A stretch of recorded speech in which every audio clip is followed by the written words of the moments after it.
Praise the lord. మొదటిగా కూడి వచ్చినటువంటి సంఘ సభ్యులందరికీ కూడా యేసుక్రీస్తు నామములో మీ అందరికీ శుభములు తెలియజేస్తున్నామండి. ఇక్కడ ఉన్న వాళ్ళందరికీ కూడా, అలాగే స్థానిక పాస్టర్ గారు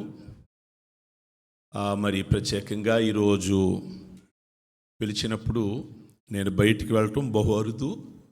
ఇక తప్పని పరిస్థితిలో నాకు అభిమానం ఉండి వారి మాట కాదనలేక వెళ్ళే వారిలో ఒకరు నాకు పాస్టర్ తుమ్మల సత్యం గారు. వారంటే నాకు ప్రత్యేకమైన అభిమానం. దేవుడు ఒక్కొక్కరికి ఒక్కొక్క విధమైన బాధ్యతలు అప్పగిస్తూ ఉంటారు. మీ పాస్టర్ గారిలో సంఘ కాపరిగా అలాగే లీడర్షిప్ లక్షణాలు ఎక్కువ ఉంటాయి.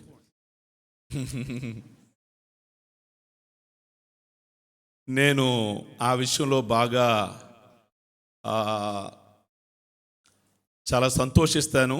ఎందుకంటే ఆ లక్షణాలు నాలో తక్కువ కనుక చాలా ఎప్పుడూ కూడా యాక్టివ్గా ఈ మధ్యకాలం మంచి పరిచర్య వారు కానీ, ఇంకా సంఘ సభ్యులు కానీ, కుటుంబ సభ్యులు కానీ నేను స్టేటస్లో చూస్తున్నప్పుడు ఎప్పుడు కరోనా ఇప్పటి వరకు అలసిపోకుండా మీరు చేస్తున్నారంటే నిజంగా ఆ విషయంలో ఎన్ని మాటలు మాట్లాడినా తక్కువే అని చెప్పాలి. కనుక ఒక ఉద్దేశంతో చాలా చక్కగా పరిచర్య ముందుకు తీసుకుని వెళ్తున్నారు. అనేకులకి మేలు కలుగులాగున, అనేకులకు ఉపయోగపడే విధంగా. అందును బట్టి నేను ప్రభువుని మహింపరుస్తూ మరి ఇంకా రాబోయే దినాలలో అనేకమైన ఆత్మలను రక్షించడముతో పాటు అనేకులకి ఈ సమరయుడు మంచి పరిచర్య చేసినట్లుగా చేసే విధానాన్ని బట్టి ముందుకు వెళ్ళాలని సంఘం మీరు కూడా వారి కొరకు ప్రత్యేకంగా ప్రార్థిస్తున్నారు, ప్రార్థించాలని నేను కోరుకుంటూ ఉన్నాను. ఈ రాత్రి కాలమందు 1:15 గంట లేదు, నేను సహజంగా ఒక 50 నిమిషాలు అలా మాట్లాడుతుంటాను, ఎక్కువగా ఉండదు. మరి ప్రత్యేకంగా ఈరోజు నేను కొద్దిగా ఆత్మీయంగా కాదు కానీ కొద్దిగా చరిత్ర ఏమన్నా చెప్దామా అన్నట్లుగా భావిస్తున్నా. మరి ఎంతమందికి అర్థమవుద్దో నేను అర్థమయ్యే విధంగా చెప్పడానికే నేను ప్రయత్నం చేస్తాను. ఒక మాట మొదటిగా మనము ధ్యానం చేద్దాము. దానియేలు గ్రంథము 2వ అధ్యాయము 42వ వచనాన్ని చదువుకుందాము. పాదముల వ్రేళ్ళు కొంత మట్టునకు ఇనుపువిగాను కొంత మట్టుకునకు మట్టివిగాను ఉన్నట్లు ఆ రాజ్యము ఒక విషయములో బలముగాను ఒక విషయములో ఉండును. చాలండి, నేను చివరిగా ఈ మాట జ్ఞాపకం చేస్తా. దీనికి ముందుగా కొన్ని మాటలు అధ్యాయములో ఉన్న భాగాన్ని నేను మీకు జ్ఞాపకం చేయాలని ఆశిస్తున్నాను. దానియేలు గ్రంథము 2వ అధ్యాయములో మనకి ఒక కళ కనబడుతుంది. ఎవరికి వస్తుంది ఆ కళ అంటే, బబులోను రాజైన నెబుకద్నెజరు అనే ఆయనకి ఒక కళ వస్తుంది. అనగా ఇది ఎప్పుడు అంటే క్రీస్తు పూర్వము, యేసుక్రీస్తు కంటే ముందున్న దినాలలో ఒక రాజు పరిపాలన చేశాడు. బాబిలోనియా అనే రాజ్యానికి రాజు ఆయన ఒక విధంగా యెరూషలేము మీద దాడి చేయడము, యెరూషలేములో ఉన్న బంగారాన్ని ఎత్తుకొచ్చుకోవటము, దేవుని ప్రజలైన ఇశ్రాయేలీలు కూడా వాళ్ళ దేశానికి తెచ్చుకోవడము, అందులో అందమైన వాళ్ళని, కాస్త చురుకైన వాళ్ళని తన అంతఃపురంలోకి తెచ్చుకోవడము. వాళ్ళు ఎవరున్నారు అంటే దానియేలు ఉన్నాడు, షడ్రకు, మేషేకు, అబేద్నెగో ఉన్నారు. మనకు ఆ పేర్లే గుర్తు, విగ్రహారాధన పేర్లు. అసలు పేర్లు ఏంటి వాళ్ళవి? అజర్యా, మిషాయేలు, అనన్య. అసలు పేర్లు నాకు కూడా అవి మర్చిపోతాను, ఎక్కువగా ఈ పేర్లు గుర్తుంటాయి. షడ్రకు, మేషేకు, అబేద్నెగో వాళ్ళు అంతఃపురంలో ఉన్నారు. సరే, ఒక రోజున రాజుగారికి ఒక కల వచ్చింది. బబులోను రాజు, ఆయన ప్రభువుని ఎరగనివాడు. ఏం కల వచ్చింది అంటే, ఒక విగ్రహం కనబడుద్ది ఆయనకి. ఒక విగ్రహం కనబడుద్ది, చాలా ఆకాశానికి అంటే విధంగా ఉంది ఆ విగ్రహం. ఆ విగ్రహం ఏ విధంగా ఉంది అంటే శిరస్సు చూస్తేనేమో బంగారము, ఈ షోల్డరు ఆ చెస్ట్ ఎలా ఉంది అంటే వెండిగాను, ఉదరము తొడలు ఎత్తడిగాను, మోకాళ్ళు ఇనుమవిగాను, క్రింద భాగానికి వచ్చేసరికి ఒక భాగము ఇనుము ఒక భాగము మట్టిగాను కలొచ్చింది. బబులోను రాజు ప్రభువుని ఎరగని వాడికి. అయితే ఆ కల వస్తే తన వాళ్ళ దగ్గర తన వాళ్ళందరినీ పిలిపిస్తాడు. ఏమని పిలిపించాడు అంటే, రాత్రి నాకు కల వచ్చింది, కల కూడా నేను మర్చిపోయాను. ఆ కల చెప్పాలి, దాని భావాన్ని చెప్పాలి. ఇది ఎక్కడైనా ఉందా? రాత్రి నాకు కూడా కల వచ్చింది, మర్చిపోయా, మీరు చెప్పండి. చెప్పాలి, చెప్పోదే చంపేస్తా అన్నాడు. ఇది ఎక్కడ తలనిప్పడి మాకు? మీరు కల చెప్పండి, మేము భావం చెప్తామన్నారు. ఎందుకంటే ప్రపంచంలో అక్కడే స్టార్ట్ అయింది అసలు. ఏది అంటే బాబిలోనియా దేశము. బాబిలోనియానండి, మెసపతోమియానండి, కల్దీల దేశమానండి. ఆ ఊరి వాడే కదా అబ్రహాము. కనుక విగ్రహారాధనకు పుట్టిన దేశం ఏది అంటే ఆ దేశమే బబులోను, బాబిలోనియా. ప్రియ దేవుని బిడ్డలారా, అక్కడ విగ్రహారాధన కానీ, జ్యోతిష్కులు కానీ, లేక గజకర్ణ గోకర్ణ అంటారు కదా, ఇంద్రజాలం మహేంద్రజాలం టక్కు టమారా అందరూ అక్కడే ఉంటారు. బాబిలోనియాలో మేధావులు ఉన్నారు అక్కడ ఆయన అంతఃపురంలో. వాళ్ళకి జీతాలు ఇచ్చి పోషిస్తున్నాడు ఆయన.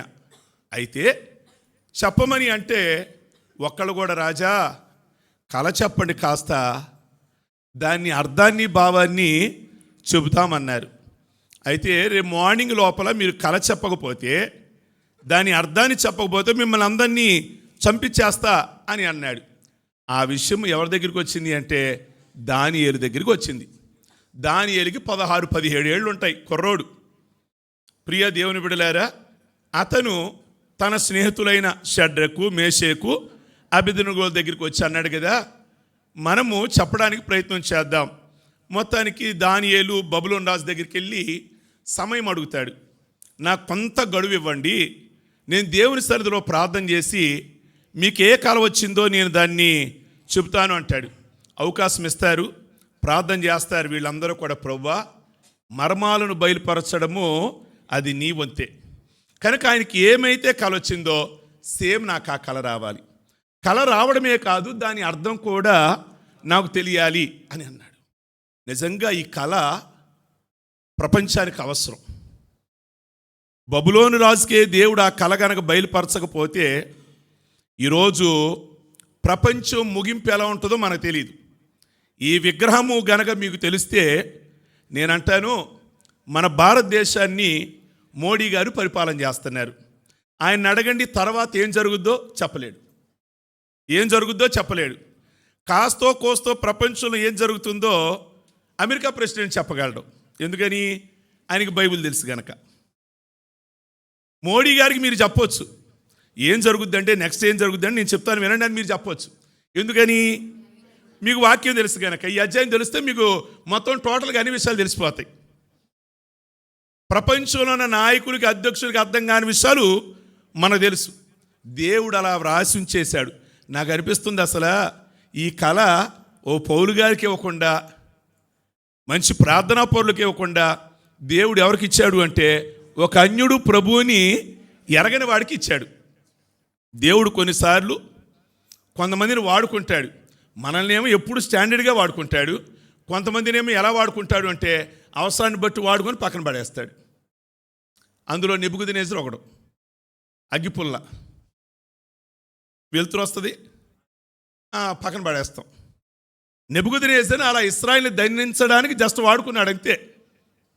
కోరేషుని జస్ట్ వాడుకున్నాడు అంతే. కానీ మనల్ని అలా కాదు ఆయన.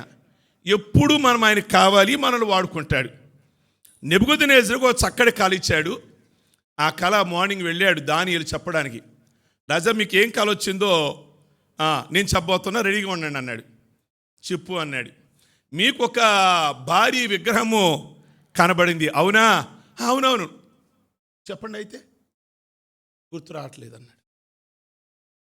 గుర్తు రావట్లేదు. ఆ శిరస్సు చూస్తే బంగారం. అవునా? నెక్స్ట్ మీకు గుర్తుందా? ఈ షోల్డరు, చెస్ట్ ఏమిటి అంటే వెండి. ఈ ఉదరము, తొడలు ఇనుము, ఇత్తడి, నెక్స్ట్ ఇనుము, తర్వాత ఇనుము, మట్టి. అవునా? అవును. ప్రక్కనే ఒక రాయి ఉంది. ఏ రాయి అంటే చేతి సహాయము లేని రాయి వచ్చి ఈ భారీ విగ్రహాన్ని ముక్కలు ముక్కలు చేసి కళ్ళములోని చెత్తలాగా, పొట్టులాగా ఎగిరిపోయింది. అవునా? చెప్తాను వినండి అన్నాడు. చెప్తాను వినండి అన్నాడు. ఓకే అంటే అప్పుడు చెప్పాడు, ఆ శిరస్సు మీరే. మీరు పడుకునేటప్పుడు ఎలా పడుకున్నారంటే, నా తరువాత ఈ బాబిలోనియా ఏమవుద్ది అని మీరు బాగా విచారంగా ఉన్నారు. అప్పుడు ఈ కల వచ్చింది. ప్రతి ఇంటేజ్మానికి, ప్రతి సంఘ కాపరికి బబులోన్ రాజులాగా పడుకుంటారు. ఎందుకని? నేను లేకపోతే ఈ వ్యవస్థ ఏమవుద్ది, ఈ కుటుంబం ఏమవుద్ది. ఆలోచించిన వాళ్ళు ఎక్కడో ఉంటారు, కానీ సహజంగా ఎవరైనా ఆలోచిస్తారు. నా మటుకు నేను ఆలోచిస్తా. సంఘాన్ని నడిపిస్తున్న గ్రేస్ టెంపుల్ని, 2 సంఘాలు ఉన్నాయి. నా తర్వాత సంఘాన్ని ఎన్నోసార్లు మాట్లాడిన సందర్భాలు ఉన్నాయి. మా అబ్బాయి సేవలోకి రాలేదు. తర్వాత ఏమిటి, ఇంతగా మందిరాలు కట్టాం, చక్కటి సేవ కొనసాగుతుంది అద్భుతకరంగా. నెక్స్ట్ ఏంటి, ఎన్నో రాత్రులు నిద్ర పట్టని పరిస్థితులు ఉంటాయి. అప్పుడు ప్రభు ఏదో ఒక మార్గం తెరిచాడు. పాప ట్రైనింగ్కి వెళ్ళటం బెంగళూరు. అలా ప్రతి వ్యక్తికి కూడా ఒక విధమైన ఆలోచన ఉంటుంది. అలాగే రాజా, మీరు రాత్రి పడుకునేటప్పుడు మంచిగా పరిపాలన చేస్తున్నాను, నెక్స్ట్ ఏంటి అని పడుకున్నారా? అవును, పడుకున్నాను. అప్పుడు వచ్చింది ఈ కళ. మీ పరిపాలన శిరస్సు అంటే బంగారం. నెంబర్ 1గా ఉంది మీ పరిపాలన. నిజమే. బాబిలోనియా సామ్రాజ్యమును నడిపించినటువంటి నెబుకద్నెజరు, ది గ్రేట్ అలెగ్జాండర్ అని ఎలా అన్నారో, ది గ్రేట్ నెబుకద్నెజర్ అని కూడా అన్నారు.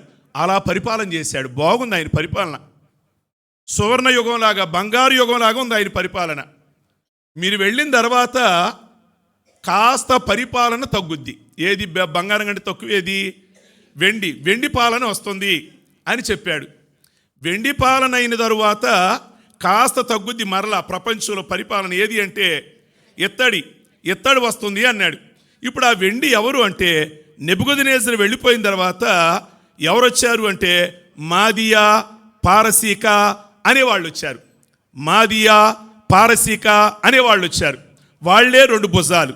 వాళ్ళిద్దరూ కలిస్తే అంటే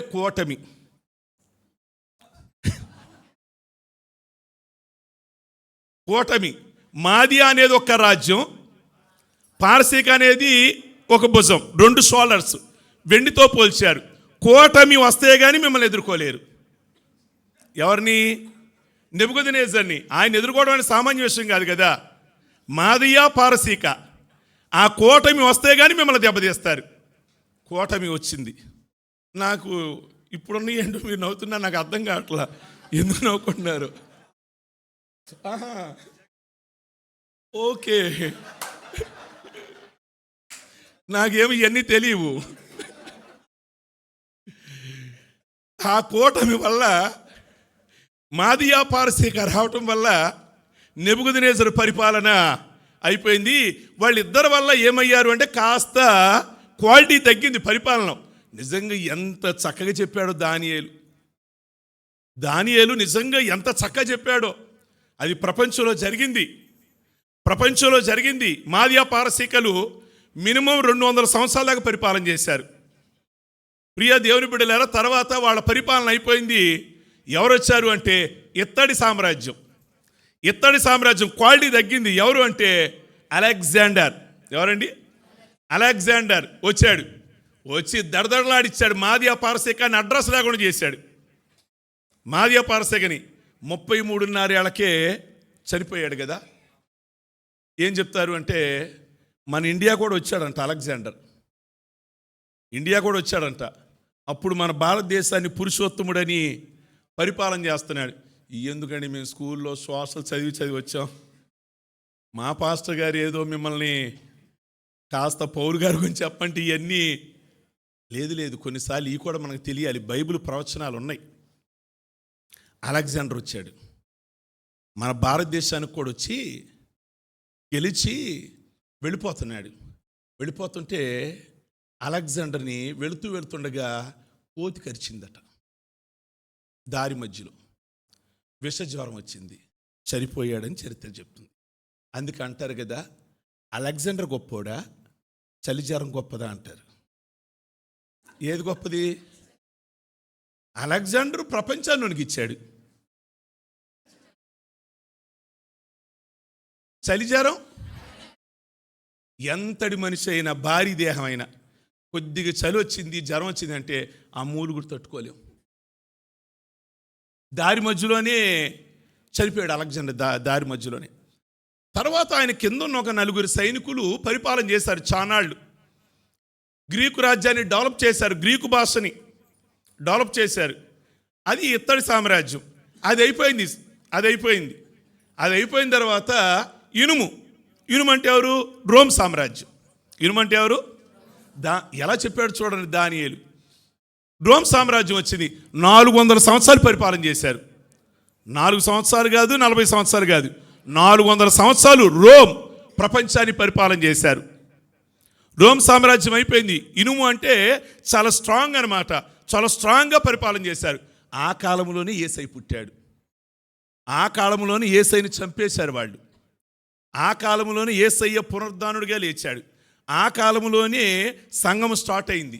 ఆ కాలంలోనే యేసయ్య శిష్యులను కూడా వాడు చంపేశారు. ప్రియ దేవుని బిడ్డలారా, ఇక తర్వాత ఏమన్నాడు అంటే లాస్ట్కి వచ్చేసరికి ఇనుము మట్టి, అది ప్రజెంట్ కాలం. ఇప్పుడు కాలాన్ని దానియేలు ఎప్పుడో చెప్పేశాడు. ఇనుము మట్టి ఏమవుదని ఉంది అక్కడ? పొసగదు అని ఉంది. ఇనుము మట్టి, ఇది ఏ కాలం అంటే పొసగని కాలం. ఎంత పొసుగుదామన్నా అతగదు. ఇంట్లో భార్య భర్తలకి మాట్లాడుకుంటారు, గంటలో తగదైపోద్ది. మళ్ళా దగ్గర అవుతుంది అనుకునే లోపల ఏదో మాట తేడా వస్తుంది, మళ్ళీ 1 గంట మాట్లాడుకోరు. అన్నదమ్ములు పొసగని కాలం. ఒకే పార్టీ ఒకే దానిలో ఏమవుదు అంటే పొసగని కాలము అన్నారు. కనుక దానియేలు చెప్పింది ఇనుము మట్టి కాలములో మనం ఉన్నాం, పొసగని కాలములో మనం జీవిస్తూ ఉన్నాం. ప్రియమైన దేవుని బిడ్డలారా, కనుక 5 వ్రేళ్ళేమో 10 ఏళ్ళు ఉంటాయి కదా కాళ్ళకి. ఇప్పుడు మీరు చదివిన దానిలో 5 వ్రేళ్ళేమో ఇనుముగాను 5 వ్రేళ్ళు మట్టివిగాను ఉండెను, అది నాకు కనబడిను అని చెప్తున్నాడు దానియేలు. రాజా, రాబోయే కాలంలో ఒక 10 రాజ్యాల వాళ్ళు లెగుస్తారు అని చెప్పాడు. ఇప్పుడు మనం ఉన్నాం. ఇప్పటి నుంచి ఏం జరుగుద్దో మనం ధ్యానం చేయాలి. ఇప్పటివరకు జరిగిపోయింది, మాట్లాడుకున్నాం. నెక్స్ట్ ఏం జరగబోతుంది, ఈ పరిపాలన తరువాత ఏ పరిపాలన రాబోతుంది అని దానియేలు చెప్పాడు. చూద్దాం. ప్రకటన గ్రంథం 13వ అధ్యాయము 1వ వాక్యాన్ని చదువుకుందాము. 10 కొమ్ములను 7 తలలను గల ఒక క్రూర మృగము సముద్రములో నుండి పైకి వచ్చుట చాలండి. ప్రియ దేవుని బిడ్డలారా, ఈ మాటలు ఎవరో రాస్తున్నారు అంటే యోహాను రాస్తున్నాడు. ఎవరండి? యోహాను ఎప్పుడు వాడు? యేసుక్రీస్తు కాలము నాటి వాడు. ఎవరి కాలము? యేసుక్రీస్తు 12 మంది శిష్యులలో ఒకడు. ఈయనకి ఏం పేరుంది? యేసు రమ్మున ఆనుకున్న యోహాను. యేసయ్య అంటే పిచ్చి. ఈయనకి యేసయ్య అంటే పిచ్చి. యేసు ప్రభువారి శిష్యులలో లాస్ట్గా చనిపోయింది ఈయనే. ఫస్ట్గా చనిపోయింది వీళ్ళ బ్రదర్ యాకోబు. 12 మంది శిష్యుల్లో ఏమని చెప్తారంటే, ఓ రోజు వీళ్ళమ్మ, ఎవరమ్మా? యోహాను యాకోబు వాళ్ళ అమ్మ సలోమి వచ్చి యేసు ప్రభువారిని అడిగింది, అయ్యా, నీ ప్రక్కన ఎక్కడ కూర్చున్నా కానీ పరలోకంలో మాత్రం ఎప్పుడు నా పెద్దోడు నీ పక్కన ఉండాలి, చిన్నోడు నీ పక్కన కూర్చోవాలి. అది జరగదమ్మా. ఎలా జరుగుద్ది? నా పాత్రలోనిది త్రాగాలి అంటే శ్రమలను అనుభవించాలి అని ప్రభు చెప్పారు. సరే, ఆవిడ కోరింది కానీ జరిగిందా జరగలేదంటే జరిగిందనే చెప్పాలి. యేసుప్రభువు వారు 12 మంది శిష్యుల్లో ఫస్ట్ చనిపోయింది యాకోబు, ఖడ్గంతో చంపబడ్డాడు. తర్వాత లాస్ట్కి యేసుప్రభువు వారు చనిపోయారు, శిష్యులు మత్తయి కానీ ఆంధ్రయ్య కానీ యోధా కానీ అందరూ చనిపోయారు. లాస్ట్కి చనిపోయింది ఎవరు అంటే యోహాన్ చనిపోయాడు. అప్పుడు పరలోకానికి వెళ్ళాక ప్రభు సింహాసనాసీనుడిగా కూర్చుంటాడు ఇలా స్టేజ్ మీద. ఆయన ముందు ప్రభు కొరకు ఎవరైతే హతసాక్షులు అవుతారో ఆయనకు ఫస్ట్ కుర్చీలు ఉంటాయి. మనకు తర్వాత ప్రభు కొరకు ప్రాణం ఎవరైతే పెడతారో ఉంటారు కదా, స్టెఫన్ లాంటి వాళ్ళు ఉంటారు కదా, వాళ్ళకి ఫస్ట్ కుర్చీలు వేస్తారు. యేసయ్య కోసం ఫస్ట్ చనిపోయింది ఎవరు? యాకోబు. ఫస్ట్ కుర్చీ వేయండి. రెండోది ఎవరు? మత్తయ్య గారా? ఓకే. మూడోది ఎవరు? 6, 7, 8. లాస్ట్ చనిపోయింది ఎవరు? వచ్చేసింది. ఎలా? ఓ ప్రక్కేమో ఇటు, లాస్ట్ ఏమో అర్ధచంద్రాకారంలో కుర్చీలు వేస్తాయి యేసయ్య ముందు. ప్రియ దేవుని బిడ్డలా అని అంటూ ఉంటారు. సరే, ఏదేమైనా నేనే చూసి రాలేదు కనుక యోహాను గారు ఎక్కడున్నాడు అంటే పద్మస్ ద్వీపంలో ఉన్నాడు. ఇప్పుడు ఆయన శిక్షగా వేశారు.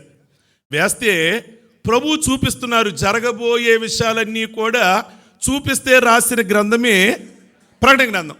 కనుక మీరు ప్రకటన గ్రంథం పక్కన రాసుకుంటే రాసుకోండి, జరగబోయే గ్రంథం అని కూడా రాసుకోండి, జరగాల్సిన గ్రంథం అని రాసుకోండి.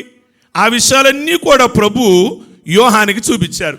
అయితే యోహాను చూస్తూ ఉండగా ఒకరోజు ఏం చూశాడు అంటే ఒక సముద్రంలో నుండి ఒక క్రూర మృగం వస్తుందట. దానికి ఏముందట? 7 తలలు ఉన్నాయట, 10 కొమ్ములు ఉన్నాయి. అంటే నిజంగా సముద్రంలో నుండి ఒక క్రూర మృగం రావటం ఈయన చూశాడా? ప్రియ దేవుని బిడ్డలారా, సముద్రం అంటే కొన్నిసార్లు అలంకారంగా కూడా బైబిల్లో రాశారు. అంటే సముద్రం అంటే ఈ లోకానికి సాదృశ్యం. కొన్నిసార్లు బైబిల్లో అలంకారంగా రాస్తారు. దావీదు ఏమంటాడు? నేను ప్రార్థన చేసి చేసి చేసి నా పరుపు కొట్టుకుని పోతుంది, తేలిపోతుంది, నా పరుపు తేలిపోతుంది అన్నాడు. అంటే అలా కొట్టుకెళ్ళిన వాళ్ళందరూ అలా ప్రార్థన చేశారని కాదు, వందల మంది సింగనగర్లు అలా ప్రార్థన చేశారని కాదు. మొన్న వరదలు వచ్చి కొట్టుకెళ్ళినాయి పరుపులు, మంచాలు. దావీదు అలంకార రీతిగా రాశాడు. నేను ఎంత ప్రార్థన చేస్తున్నానంటే నేను చేసే ప్రార్థనకి నా పరుపు ఏమవుతుంది అంటే మనకు అర్థం అవ్వాలి, అంటే అంత ప్రార్థన చేశానని. అలా కొన్నిసార్లు అర్థం అవడానికి సముద్రములో నుండి ఒక క్రూర మృగం వచ్చాను అని అంటే నిజంగా అది సముద్రం. అంటే ఏ సముద్రము? దేనిలో నుండి క్రూర మృగం వచ్చుట ఈ యోహాను చూశాడు అంటే ఇది మధ్యధరా సముద్రం. మధ్యధరా సముద్రం అనేది ఎందుకు పేరు పెట్టారు అంటే ప్రపంచంలో మధ్యలో ఉండుట వల్ల దాన్ని ఏమన్నారు అంటే మధ్యధరా సముద్రం అన్నారు. ఆ మధ్యధరా సముద్రం ఎక్కడుంది అంటే ఐరోపా ఖండంలో ఉంది. నిజంగా మధ్యధరా సముద్రం. అంటే రేపు రాబోయేవాడు క్రూరమృగం అనేవాడు మధ్యధరా సముద్రంలోంచి వస్తున్నాడు. అంటే సముద్రంలోంచి వస్తాడా? కాదు. ఎక్కడి నుంచి వస్తాడు అంటే ఐరోపా ఖండంలోంచి వస్తాడు. ప్రియ దేవుని బిడ్డలారా గమనించండి, అతనికి ఎన్ని కొమ్ములు ఉంటాయి అంటే 10 కొమ్ములుండును. రేపు ప్రపంచని ఎంత రాబోతున్నాడు. ఆల్రెడీ దానియేలు గారు చెప్పిన రాజ్యాలన్నీ అయిపోయినాయి, కాలగర్భంలో కలిసిపోయాయి. మహామహులు కాలగర్భంలో కలిసిపోయారు. కానీ రేపు రాబోయేది ఏంటి అని అంటే ఇక రేపు రాబోయే కాలంలో ఇక ముఖ్యమంత్రి కానీ మన దేశానికి ప్రధానమంత్రి కానీ ఉండడు. ప్రపంచానికి ఒకే నియంత ఉంటాడు. మన ఓళ్ళు మొత్తం కూడా ఒకే నియంత ఉండబోతున్నాడు అని బైబిల్ చెప్తుంది. దానికోసమే ప్రపంచ నాయకులందరూ కూడా కలిసి ఈ మధ్య కొన్ని పదాలు మనం వింటాం. శిఖరాగ్ర సమావేశాలు. కొద్దిగా న్యూస్ విన్న వాళ్ళకి, పేపర్ చదివిన వాళ్ళకి అర్థమవుద్ది. ఆ శిఖరాగ్ర సమావేశాలు పెద్దలందరూ కూర్చుంటారు, ప్రపంచ నాయకులందరూ కూడా కూర్చొని ఏం మాట్లాడుతున్నారు అంటే గతంలో ఏం మాట్లాడారు అంటే ఒకే నాయకుడు కావాలి, ప్రపంచం డెవలప్ అవ్వాలి అంటే ఇంతమంది నాయకులు కాదు, ఇన్ని బ్యాంకులు కాదు, వరల్డ్ బ్యాంక్ ఒకటే ఉండాలి, ఇంటర్నేషనల్ అంతర్జాతీయంగా ఒకే బ్యాంక్ ఉండాలి, ఒకే ఆహార సంస్థ ఉండాలి, ఒకటే ఉండాలి అనేది మాట్లాడుకుంటున్నారు. ఇక యుద్ధాలు వద్దు, పెద్దలంతా ఏం మాట్లాడుతున్నారు అంటే యుద్ధాలు వద్దు, అంతా కూడా శాంతి చర్చలు జరుగుతున్నాయి. అక్కడ మీటింగ్లో కూర్చున్నారు, శాంతి చర్చలు అంటున్నారు, పక్కెళ్ళి ఫోన్ మాట్లాడుతున్నారు, ఏసై ఆ దేశం మీదకి బాంబు. మళ్ళీ ఎక్కడికి వచ్చి మాట్లాడుతున్నారు, బాంబులు వద్దు, అణుబాంబులు వద్దు. ఇప్పటికీ మనం అనిపిస్తున్నాం. ఈరోజు మా నాగసీమ పట్టణంలో జరిగిన ఆ రోజు జరిగిన ఆ పరిస్థితి, ఇప్పటికీ పుట్టబోయే పిల్లలు వికలాంగులుగా పుడుతున్నారు. ప్రపంచంలో మనం డెవలప్ అవ్వాలంటే యుద్ధాలు వద్దంటున్నారు, పక్కన అణుబాంబులు తయారు చేస్తున్నారు. ప్రియ దేవుని బిడ్డలారా గమనించండి. కనుక రేపు వీళ్ళు మాట్లాడేది ఏమిటి అంటే, ప్రపంచం డెవలప్ అవ్వాలి అంటే ఒక నియంత అని ఆయన కావాలి. మనం దాన్ని ఏమంటాము అంటే అంత్యక్రీస్తు అంటాం. ఎవరండి? అంత్యక్రీస్తు. అంత్యక్రీస్తు అంటే లాస్ట్ క్రీస్తుగా, అంటే యేసుక్రీస్తులాగా అద్భుతాలు చేస్తాడు ఆయన. జనాలు యేసుక్రీస్తు ఏమో అనుకుంటారు, ఆయనకు ఇంకో పేరు ఏంటంటే క్రీస్తు విరోధి అన్నారు. ఎవరు? క్రీస్తు. ఆయన పరిపాలన రావాలి. మీరు ఇప్పుడు అన్ని పరిపాలన చూశారు. బాబిలోనియా చూశారు, మాదియా పార్సేక చూశారు, గ్రీకు సామ్రాజ్యం చూశారు, రోమా సామ్రాజ్యం చూశారు. ఇప్పుడున్న సామ్రాజ్యం ఏది అంటే అతకన కాలం, ఇనుము మట్టి కాలం. అంటే పొసగదు, ఇనుము మట్టి అతికిద్దామన్నా అతకదు. అలాగే కుటుంబాలలో కానీ రాజకీయంలో కానీ పరిస్థితులు కానీ ఎలా ఉంది అంటే అతకని కాలంలో ఉన్నాం. ఈ కాలంలోనే ఎవరు రావాలి అంటే యేసయ్య రావాలి. ఆ తర్వాత ఎవరు రావాలి అంటే ప్రపంచ నియంతని ఆయన రావాలి. ఆయన కట ఎన్ని కొమ్ములు ఉంటాయి అంటే 10 కొమ్ములు ఉంటాయి. 10 కొమ్ములు అంటే 10. ఆ మాట మీకు అర్థమవుద్ది. ప్రాణగ్రంథం 17వ అధ్యాయం 12వ వచనాన్ని చదువుకుందాం. నీవు చూచిన 10 కొమ్ములు 10 మంది రాజులు 10 మంది రాజులు చాలండి. నీవు చూచిన ఆ 10 కొమ్ములు 10 మంది అంటే ఇప్పుడు రాబోతున్న క్రూర మృగానికి, క్రూర మృగం అంటే నిజంగా మృగం అనుకోమాకండి. క్రూర మృగం అంటే ఎవరు? ఒక వ్యక్తి. ఎందుకని ఆ ప్రపంచని అంతని క్రూర మృగంగా పోల్చారు అంటే వాడి పనులు అలా ఉంటాయి, వాడి చేష్టలు అలా ఉంటాయి. అతనికి ఎంతమంది సపోర్ట్ చేస్తారు అంటే 10 మంది రాజులు సపోర్ట్ చేస్తారు. ఎంత క్లియర్గా ఉందో చూడండి. అందుకే ఇందాక స్టార్టింగ్లో అన్నా నేను, తర్వాత ఏం జరగబోతుందో ఒక ప్రధాని అడగండి, చెప్పలేడు. మీరు చెప్పగలుగుతారు. వాళ్ళ కూర్చొని ఏం జరగబోతుందో మీకు గనక ఈ విగ్రహం గురించి తెలిస్తే మీరు వివరంగా ఏ రాజుతోనైనా మాట్లాడచ్చు, ఏ నాయకుడితోనైనా మాట్లాడచ్చు. ప్రపంచ భవిష్యత్తు ఏంటో ఈ విగ్రహంలో ఉంది. రేపు రాబోతున్నాడు ఒక ఆయన, అతనికి ఎంతమంది రాజులు అంటే 10 మంది రాజులు. అదైనా వాడు ఎక్కడి నుంచి రావాలి? ప్రపంచం ఎంత అయినా ఎక్కడి నుంచి రావాలి? భారతదేశం నుంచి వస్తాడా? లేదు. పాకిస్తాన్ నుంచి వస్తాడా? ప్రపంచం ఎంత రాడు. ఎక్కడి నుంచి వస్తాడు? మధ్యధరా సముద్రం అంటే ఐరోపా ఖండం అనగా యూరప్లోంచి రావాలి. యూరప్ ఖండంలోంచి రావాలి. యూరప్ ఖండంలో 46-47 దేశాలు ఉన్నాయి. ఇప్పుడు మన ఆసియా ఖండంలో భారతదేశం ఒకటి, ఆసియా ఖండంలో పాకిస్తాన్ ఉంది, ఆసియా ఖండంలో ఒక ఇజ్రాయెల్ దేశం ఉంది. అలాగే యూరప్ ఖండంలో 46-47 దేశాలు సుమారుగా ఉన్నాయి. ఆ 46-47 దేశాల్లోంచి రావాలి రేపు వచ్చేవాడు ప్రపంచం అంతా. అయితే యూరప్ ఖండం 46-47 దేశాల్లో ఏ దేశమై ఉండొచ్చు వచ్చేవాడిది అంటే ఇటలీలో ఉన్న రోమ్ దేశం, రోమ్లో నుండి రావాలి. ఎక్కడి నుంచి రావాలి? రోమ్లో నుండి రావాలి. రోమ్ అనగానే మళ్ళీ గుర్తుకొస్తుంది మనకి ఇనుము. గతకాలంలో ఇనుము ఎలాగైతే పరిపాలన చేసిందో మళ్ళా రోమ్లో నుంచి వాడు రావాలి, ఈ ప్రపంచాన్ని ఏలాలి. రోములో వాటికన్ సిటీ ఉంది. అక్కడున్నంత డబ్బు ప్రపంచం ఎక్కడా లేదట. పోపు గారు అక్కడే ఉంటారు. ఈ ఆర్సిఎం చర్చీలు ఉంటాయి కదా, దానికి హెడ్ పోపు గారు అంటారు కదా, అక్కడే ఉంటాడు ఆయన. వాటికన్ సిటీలో ఉంటాడు. అక్కడ ఉన్న డబ్బు ప్రపంచం ఎక్కడా లేదట. ఆ రోములో నుండి వస్తాడు ప్రపంచం అంతనే. ఎంత ఇంటెలిజెంట్ అంటే, ఎంత జ్ఞానం కలిగిన వాడంటే ప్రపంచాన్ని ఏలేవాడికి ఎంత జ్ఞానం కావాలో చూడండి. ఆయనకి 10 మంది రాజులు సపోర్ట్ చేస్తారట. ఎవరా 10 మంది రాజులు అంటే యూరప్ ఖండంలో అదే ఐరోపాలో యూరప్ ఖండంలో దాదాపు 10 రాజ్యాలు 12 రాజ్యాల వాళ్ళు ఈ మధ్య ఏమనుకున్నారు వాళ్ళంటే మనం కూడా ఒక కరెన్సీ పెట్టుకుందాం. కరెన్సీ అంటే డబ్బు. మన డబ్బు పేరేంటి? రూపాయి. ఏదండి? రూపాయి.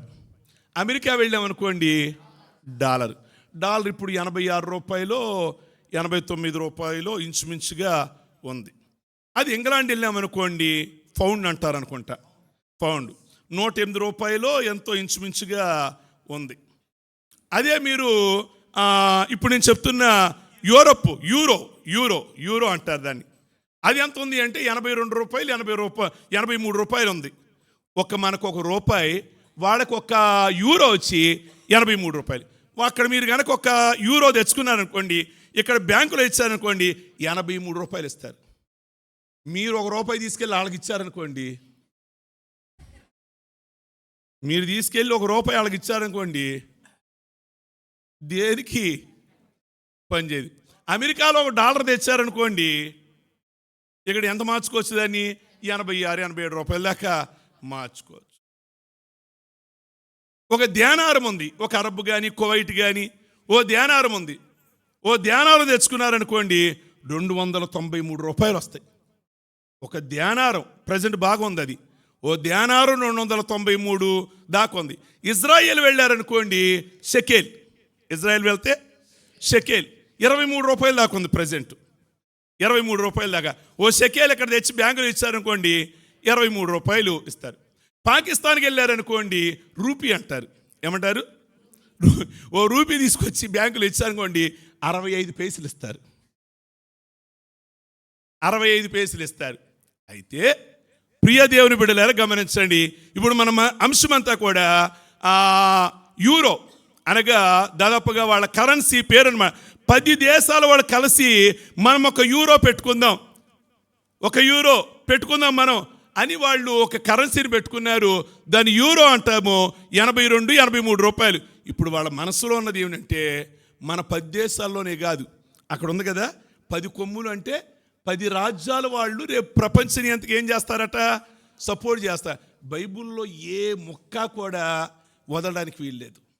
ప్రతి మాట కూడా నెరవేరాలి. ఈ 10 రాజ్యాల వాళ్ళు ఏమనుకున్నారంటే, ప్రజెంటు ఇప్పుడు 12 రాజ్యాలు 12 దేశాల వాళ్ళు కలిసినట్టున్నారు. ఆ 2 దేశాలు కొట్టుకోవాలి, వెళ్ళిపోవాలి. బైబిల్ వాక్యం నెరవేరాలి అంటే 10 దేశాలే మిగలాలి. 10 రాజ్యాల వాళ్ళే రేపు ప్రపంచం ఎంతకు ఏమి ఇవ్వాలి అంటే సపోర్ట్ ఇవ్వాలి. ప్రియ దేవుని బిడ్డలారా, వాళ్ళ అభిప్రాయం ఏంటంటే ప్రపంచమంతా కూడా యూరోనే అవ్వాలి, భారతదేశంలో రూపాయి పోవాలి, మా యూరోనే వాడాలి. అమెరికా డాలర్ ఏమవ్వాలి అంటే డల్ అయిపోవాలి. అమెరికా డాలరు డల్ అయిపోవాలి. ఇంగ్లాండ్ పౌండ్ పడిపోవాలి. ధ్యానారం దిక్కు లేకుండా అయిపోవాలి. పౌండ్ పడిపోవాలి, డాలరు డల్ అయిపోవాలి. మా యూరోనే ప్రపంచమంతా ఏమవ్వాలి అంటే మా కరెన్సీనే అందరూ కూడా వాడాలి. అండ్ ఇదంతా గ్రౌండ్ వర్క్. రేపు ప్రపంచని అంత రావడానికి గ్రౌండ్ వర్క్ జరుగుతుంది. మనకు తెలియకుండానే మన సచివాలయాల్లో తెలియదు పాపం, మొత్తం ఆ గ్రౌండ్ వర్క్ జరుగుతుంది. ఒకే దాని మీద వెళ్ళిపోవాలి. ఇక ప్రియ దేవుని బిడ్డలారా, రేపు ప్రపంచని అంత రావడానికి ఫస్ట్ ఏం జరగాలి అంటే ఓ మాట చూద్దాం చూడండి. 17వ అధ్యాయం అదే ప్రకటన గ్రంథం 13వ వచనము. వీరు ఏకాభిప్రాయము గలవారై తమ బలమును అధికారమును మృగమునకు అప్పగింతురు. చాలని అందరూ ఒక అభిప్రాయానికి వస్తారట. ప్రపంచంలో ఉన్న రాజులందరూ, నాయకులందరూ ఒక అభిప్రాయానికి వచ్చి తమ బలమును అధికారమును ఆ మృగానికి, మృగం అంటే ఎవరు? ప్రపంచాన్ని ఎంతకు అప్పగిస్తారట. అయ్యా నువ్వే ఈ ప్రపంచాన్ని ఏలాలి అని అప్పగిస్తారట. అప్పుడు ప్రియ దేవుని బిడ్డలారా మరో మాట చూద్దాం చూడండి. 2వ దశలోనిక పత్రిక 2వ అధ్యాయము 6వ వచనము. కాగా వాడు తన సొంత కాలమందు బయలుపరచబడవలనని వానిని అడ్డగించినది ఏదో అది మీరెరుగుదురు. ఒకసారి ఆగుదాం. పౌలు గారు దెస్సలోనికీయులకి ఈ పత్రిక వ్రాస్తూ అన్నాడు. ఇక్కడ ఎనికేపాడులో ఒక సంఘం ఎలా ఉందో, రామరపాడులో ఒక సంఘం ఎలా ఉందో, దెస్సలోనిక అనే ఊళ్ళో ఓ సంఘం ఉంది. ఆ సంఘానికి పౌలు గారు ఒక ఉత్తరం రాస్తూ అన్నాడు, అంత్యక్రీస్తు అనేవాడు బయలుపరచబడవలనని అడ్డగించడిది, వాడు రావడానికి అడ్డం ఏదో కారణము మీకు తెలుసు అన్నాడు. వాళ్ళు అవును అన్నారు. నేను అనుకుంటా వాళ్ళు అవును అనకపోతే విషయం రాసేవాడు. అంత్యక్రీస్తు అనేవాడు రావడానికి ఎందుకు లేట్ అవుతుందో వాళ్ళకి తెలుసు అట. ఎవరికి తెలుసు? సంఘానికి తెలుసు. అందుకని రాయలే. మనకేం తెలియదు. వాళ్ళు తెలియదు అంటే కనుక ఆ విషయాన్ని రాసేవాడు మనకు అర్థమయ్యేది. సంఘానికి తెలుసు అన్న విషయం పౌలు గారికి తెలిసి ఇంకెందుకు టైం వేస్ట్ అనుకోని రాయలేదు. ఆ మాట బలి బాధ వేస్తుందిలే. వాళ్ళు తెలియదు అంటే బాగుండేది కదా, రాసేవాడు మనకి చాలా విషయం వచ్చేది కదా. ప్రియమైన దేవుని బిడ్డలారా, అంత్యక్రీస్తు అనేవాడు రావాలి, ప్రపంచని అంత అనేవాడు రావాలి. ఎప్పుడు వస్తాడు? కింద మాట చూద్దాం, 7వ వచనం. ధర్మ విరోధ సంబంధమైన మర్మము ఇప్పటికే క్రియ చేయుచున్నది గాని ఇది వరకు అడ్డగించుచున్నవాడు మధ్య నుండి తీసివేయబడి వరకే అడ్డగించును. చాలండి. రావాలి, వాడు రావాలి, ఏదో కారణం వల్ల ఆగుతున్నాడు. ఎవరో ఉన్నారట, అడ్డంగా ఉన్నారట వాడికి. ఎవరికి? దొంగ క్రీస్తు రావడానికి ఎవరో భూమి మీద అడ్డం ఉన్నారట. దాని గురించి బైబిల్ వ్యాఖ్యానకర్తలు ఏమన్నారు అంటే, మేము కరెక్ట్ రాస్తున్నామని అనుకోవటం లేదు, మేము అనుకున్నది మీకు చెప్తున్నాము అన్నారు బైబిల్ వ్యాఖ్యానకర్తలు. 1-2 విషయాలు చెప్తా వాళ్ళు ఏమనుకున్నారు.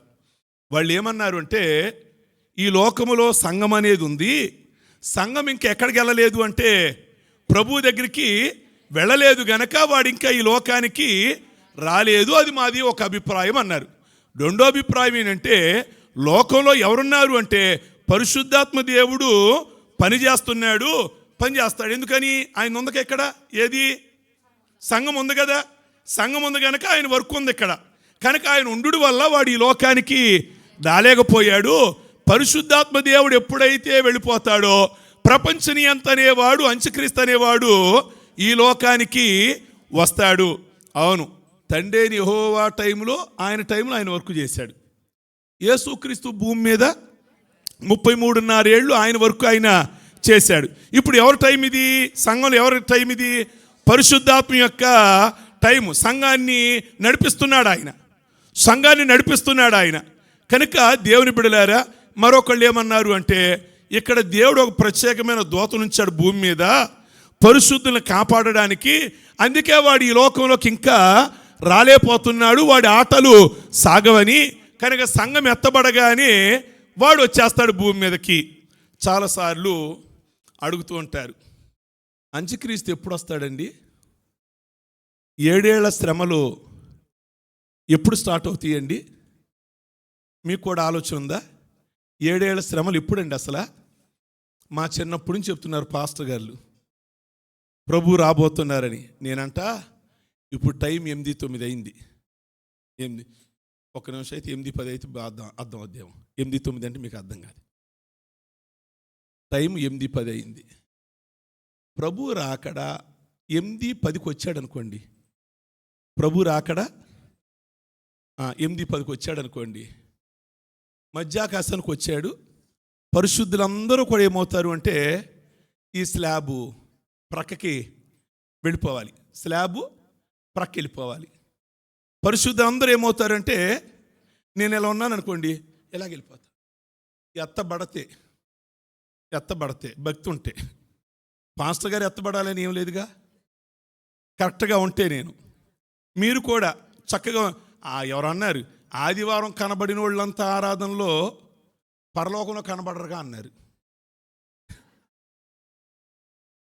ఆదివారం ఆరాధనలో కనబడిన వాళ్ళంతా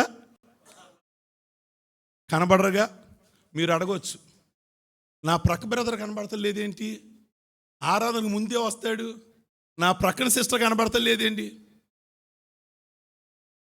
ప్రభు రాకడ వచ్చేసరికి నేను చిన్నప్పటి నుంచి కొద్దిగా భక్తి భావాల్లో పెరిగా.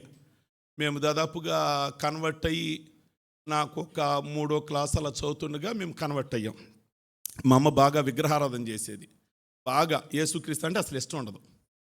వాళ్ళు ఎవరన్నా సువార్త చెప్పినా కానీ వాళ్ళు ఎలాగానే పసుపు నీళ్ళు చల్లటం, ఎవరికో దేవుడు అంటూ ఉండేది. సరే మొత్తానికి ఆమెను పట్టుకున్న తర్వాత నేను మా అమ్మతో వెళుతుండేవాడిని. మీకు ఆ పాస్టర్ గారి పరిచయమేమో, అబ్రహాం సుధాకర్ గారని. మేము ఆ చర్చికి వెళ్ళి అక్కడ రక్షణ పొందాం. వాళ్ళ నాన్నగారు ఉండేవాళ్ళు, దత్తు గారని ఉండేవాళ్ళు. ఎప్పుడు కళలు వచ్చినా మా అమ్మ మా నాన్న ఎత్తబడినట్టు, నేను విడబడినట్టు, నేను ఎగురుతున్నట్టు పడిపోతున్నట్టు కళ్ళలో. మా అమ్మ మా నాన్న అలా వెళ్ళిపోతున్నారట, నేను ఎగటం కింద పడిపోవటం.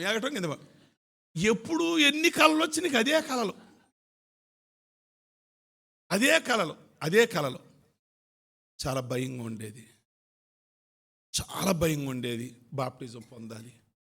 బాప్టిజం పొందాలి. నన్ను ఎరిగిన వాళ్ళు, నేను చిన్నప్పటి నుంచి ఎరిగిన వాళ్ళు మా సంఘంలో ఉన్నారు. ఇప్పుడు నేను 3-4 క్లాసులు చదివినప్పటి నుంచి నేను రోజుకి దాదాపుగా 30-40 సార్లు ప్రార్థన చేసేవాడిని. ఎంతసేపు అనమాకండి, ఎంతసేపు అనవద్దు, ఎన్నిసార్లు. మోకరించడం, లెగటం బల్ల దగ్గర. మా ఇంట్లో ఒక బల్ల ఉండేది, రేడియో పెట్టుకునే బల్ల ఉండేది. ఆ బల్ల నిండా అయ్యప్ప స్వామి ఫోటోలు అవన్నీ గమ్ము రాసి అతికిచ్చేసాం ప్రభువులోకి రాకముందు. తర్వాత ప్రభువులోకి వచ్చిన తర్వాత యేసు ప్రభువారి ఫోటోలన్నీ అతికిచ్చేసాం. ఆ బల్ల దగ్గర మోకరిచ్చి రోజుకి 30 కాదులే కానీ 60-70 సార్లు. ఏంటి ప్రార్థన? నీ రాకడొస్తే ఎత్తబడాలి ఆమె, నీ రాకడొస్తే ఎత్తబడాలి అంటే మరోలా చెప్పటల్లా. ఇప్పటికీ ఆ ప్రార్థన పోలా నాకు, ఇప్పటికి పోలా. నైట్ దాదాపుగా లేచి 10 సార్లు దిగుతా మనసు.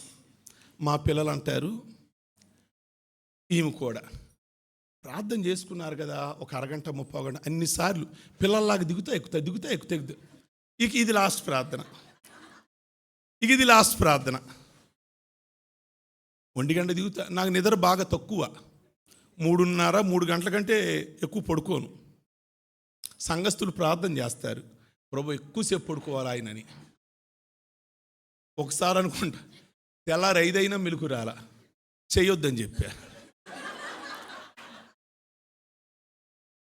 చెయ్యమాకండి అని చెప్పా. అంటే చిన్నప్పటి నుంచి అలవాటు అయిపోయింది. నేను ఎప్పుడు 1-30 గంట ఇది విజ్ఞాపన చేస్తాం. ఇక మంచం ఎక్కడం దిగటం.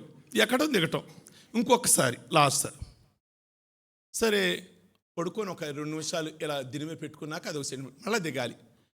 అది పోలా. ఇక పిల్లలతో చెప్పా, ఇంక అది పోదిక నేనేం చేయలేనిక. ఏదో మానసికంగా ఇక చేయిపోతే ఒకసారి ట్రై చేశా, మనశ్శాంతి ఉంటల్లా. అంటే ఎందుకు చెప్తున్నానంటే, నాకు ఇక ఏ కళ వచ్చినా వాళ్ళు ఎత్తబడినట్టు. సరే మొత్తానికి బాప్టిజం పొందే, ఆ కళ ఆగిపోయింది. ఇక ఆ కళ రావటల్లా. ఇప్పుడు దేవుడు రాకడొచ్చింది, 8:14 అయింది. 8:14కి దేవుడు రాకడొచ్చింది మధ్య ఆకాశానికి రాత్రి. రాగానే 2 పనులు అయిపోయినాయి. నా కళ్ళంగా చూసారా? 2 పనులు అయిపోయినాయి. ఏమేమైనాయి? రెప్పపాట్లు ఏమేమైనాయి? అసలు నేను కళ్ళు ఆర్పటం తెరవడం మీరు చూసారా? 2 పనులు అయినాయి. ఒకటి, మృతులైన వాళ్ళు పరిశుద్ధులు పరలోకానికి వెళ్ళిపోయారు, కన్ను మూసి తెరిసే లోపల. రెండోది, కూర్చున్న మీరు అమాంతంగా పరలోకానికి వెళ్ళిపోయారు. అప్పుడు భూమి మీద ఉండే వాళ్ళందరూ భూమి మీదే ఉంటారు, మనమే ఉండం. ఎమ్మటే చర్చి దగ్గరికి 8:20 కల్లా అంతా అయిపోయింది, ఫినిష్. మీరు పరలోకానికి వెళ్ళిపోయారు. చర్చి ముందు లైవ్ ప్రోగ్రామ్ వస్తుంది. టీవీ 9 వాళ్ళు వస్తారు, ఎన్టీవీ వాళ్ళు వస్తారు. చర్చికి మా ఆవిడ 7ంటికి వెళ్ళింది, ఇంతవరకు రాలే. ఏమైంది? మీ హస్బెండ్లు వస్తారు. మగవాళ్ళే వచ్చారా? ఆడవాళ్ళు వస్తారు. ఏమోనండి సాయంకాలం 6:30కి నీట్గా రెడీ అయ్యి వెళ్ళాడు, చర్చిలోకి వెళ్ళాడు. లోపల ఎవరు లేరు. అప్పుడు వాడు మాట్లాడతారు. ఈ చర్చిలోనే కాదు, రామరపూడి చర్చి దగ్గర కూడా 50 మంది కనబడతలేదు. ఇక్కడే కాదు, దేశం మొత్తం, ప్రపంచం అంతా కూడా చర్చికి వెళ్ళినోళ్ళు, ఇళ్లలో ఉన్నోళ్ళు అదృశ్యమయ్యారు. ఎక్కడికి వెళ్ళారు? వాళ్ళకేం తెలుసు? రెప్పాట్లు అయిపోయిందంతా. వాళ్ళ ఇంటర్వ్యూలు బాగా జరుగుతాయి. మనమే ఉండం. డైరెక్ట్గా పరలోకంలో ఉంటాం. ఇక 7 ఏళ్ల విందు స్టార్ట్ అవుద్ది. అక్కడ వెళ్ళటమే మధ్యాహ్నం ఆయన వస్తాడు కదా, ఎవరో యేసయ్య వస్తాడు కదా, మనం తీసుకొని వెళ్తాడు. 7 ఏళ్ల ఎమ్మటే విత్తిన సెకండ్లు ఇక్కడ భూమి మీద 7 ఏళ్ళు శ్రమ స్టార్ట్ అవుతుంది. ఎన్నింటి కానించి 8:16 కల్లా స్టార్ట్ అయిపోయింది 7 ఏళ్ళు శ్రమ. ఎప్పుడండి అంటే ఇంక నేనేం చెప్పను. ఎప్పుడు యేసయ్య వస్తాడండి అంటే నా డైరీలో వేరే లెక్క ఉంటుంది, ఆయన డైరీలో వేరే లెక్క ఉంటుంది. ఆయన డైరీ ప్రకారంగా వస్తాడు. ఎప్పుడు రావాలనుకుంటాడో అప్పుడు వస్తాడు. రాగానే ఎప్పుడైతే సంఘం వెళ్ళిపోయిందో భోజనాలు రెడీ.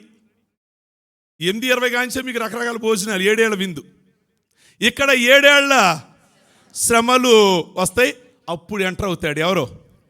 ప్రపంచాన్ని అంతా అదే అంత్యక్రీస్తు, అదే క్రీస్తు విరోధి, అదే ధర్మ విరోధి, అదే నాశనపుత్రుడు స్టార్ట్ అవుతాడు. ప్రియ దేవుని బిడ్డలారా, కానీ ఇప్పుడైతే ఏం జరుగుతుంది అంటే వాడైతే రాడు. కానీ ఇప్పుడు ఏం జరుగుతుంది అంటే గ్రౌండ్ వర్క్ అయితే జరుగుతుంది. యూరో నాణ్యం ఆల్రెడీ వచ్చేసింది. యూరో నాణ్యం యూరోపియన్ మార్కెట్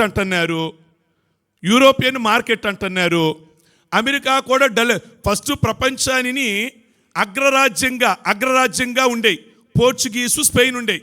ప్రపంచాన్ని ఏలాలి అనుకున్నారు పోర్చుగీసు, స్పెయిన్ వాళ్ళు. ఒక వెలిగారు పోర్చుగీసు వాళ్ళు. నెపోలియన్ దెబ్బకి, అదే ఫ్రాన్స్ ఆ రాజు, ఆ దెబ్బకి పోర్చుగీస్ ఎగిరిపోయింది. స్పెయిన్ వాళ్ళు మిగిలారు. స్పెయిన్కి తోడొచ్చారు ఎవరు అంటే బ్రిటన్ వాళ్ళు వచ్చారు. ప్రపంచాన్ని శాసించారు అగ్రరాజ్యాలుగా. రెండో ప్రపంచ యుద్ధంతో బ్రిటన్ ఎగిరిపోయింది. ఎవరు మిగిలారు అంటే అమెరికా, రష్యా మిగిలారు ప్రపంచాన్ని శాసించే విధంగా. రష్యా అంటే కొన్ని దేశాల కూటమి, సోవియట్ రష్యా అన్నారు. అది అయిపోయింది. ప్రజెంట్ ఎవరు అగ్రరాజ్యంగా ఉన్నారు అంటే అమెరికా. అది కూడా డల్ అయిపోద్ది. రేపు వచ్చేది ఎవరు అంటే యూరోప్. కొన్ని దేశాలు కలిపి ఏమన్నారు అంటే యూరోపియన్ అన్నారు. ఆ 10 దేశాల వాళ్ళు ఏమంటారు అంటే మమ్మల్ని యూరోప్ అనమాకండి, మేము 10 దేశాలు కలిసాం, మమ్మల్ని ఏమనండి అంటే యూరోపియన్ అనండి. రేపు వచ్చేది అది.